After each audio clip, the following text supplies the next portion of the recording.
संग्रामपूर तालुक्यातील सोनाळा येथे 13 नोव्हेंबर रोजी अभिता एग्रो बोरखेड रोड येथे खासदार मुकुल वासनिक यांच्या प्रमुख उपस्थितीत आढावा बैठक घेण्यात आली।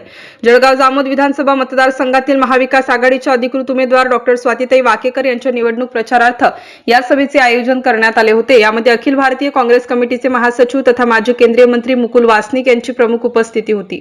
मुकुल वासनिक यांच्या उपस्थितीमुळे मतदारसंघातील महाविकास आघाडीच्या कार्यकर्त्यांमध्ये नवचैतन्य संचारले असून महाविकास आघाडीचे अधिकृत उमेदवार डॉ. स्वातीताई वाकेकर यांच्या निवडणूक प्रचारासाठी नागरिकांचा उत्स्फूर्त सहभाग दिसून येत आहे।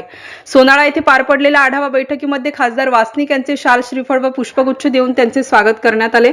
या बैठकीमध्ये 20 तारखेला होणाऱ्या निवडणुकीबाबत चर्चा होऊन महाविकास आघाडीच्या स्वातीताई वाकेकर यांना भरघोस मतांनी निवडून आणण्याचे आवाहन मुकुल वासनिक यांनी उपस्थितांना केले। MCN न्यूज मराठी करिता कैलास खोट्टे, सोनाळा। त्यांचा मुकाबला आपण करत आहोत ते कुठल्याही प्रकारचे नियम पाळत नाही, त्यांचा लोकशाहीमध्ये विश्वास नाही, त्यांचा भारताच्या राज्यघटनेमध्ये विश्वास नाही।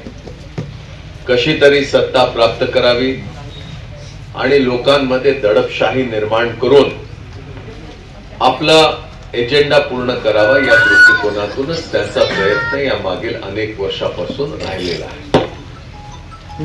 मला या गोष्टीची जाणीव आहे की सोनाळा आणि या परिसरामध्ये काम करत असताना आपल्याला अनेक अडचणींचा सामना करावा लागतो। बऱ्याच दिवसापासून किंवा आता सांगावं लागेल 40 वर्ष झाले या संपूर्ण परिसराशी संपर्क माझा राहिलेला आहे। या भागात कधी चांगल्या प्रकारचं आपल्याला मतदान झालं, कधी नाही झालं, तरी या भागातील कार्यकर्त्यांबरोबर आपला एक अत्यंत चांगल्या प्रकारचा जिव्हाळ्याचा संबंध राहिला आहे, याचा मला मनापासून आनंद आहे। अडीअडचणीमध्ये इथला सहकारी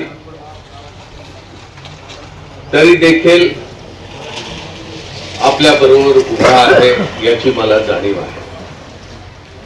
काम करत असलेल्या कार्यकर्त्यांच्या अनेक अपेक्षा असतात, कसे सहकारी होते तोला मोलाचे, ज्यांची देखील इच्छा होती की त्यांना उमेदवारी मिळायला पाहिजे, ते काही शक्य होऊ शकलं नाही। ते देखील सर्व काँग्रेसचे असतील किंवा शिवसेना आणि विशेष करून राष्ट्रवादी, जिथे राष्ट्रवादीने ही जागा आम्हाला पाहिजे अशा प्रकारे क्लेम केला होता, ते सर्व इच्छुक उमेदवार देखील त्यांचं 100% सहकार्य मिळत आहे, याचा मला खूप खूप आनंद आहे।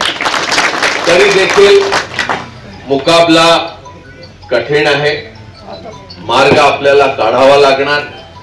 चांगल्या प्रकारचं नियोजन इथे राजूभाऊंनी आपल्या सर्व सहकार्यांना घेऊन, मित्रपक्षाच्या सर्व सहकार्यांना सोबत घेऊन नियोजन केलेलं आहे। आता शेवटच्या दिवशीचा कसा प्लॅन त्याच्याबद्दल सांगितलं। 7 वाजता मतदान, 5 वाजता केंद्रावरती पोचा, शेवटचं ते EVM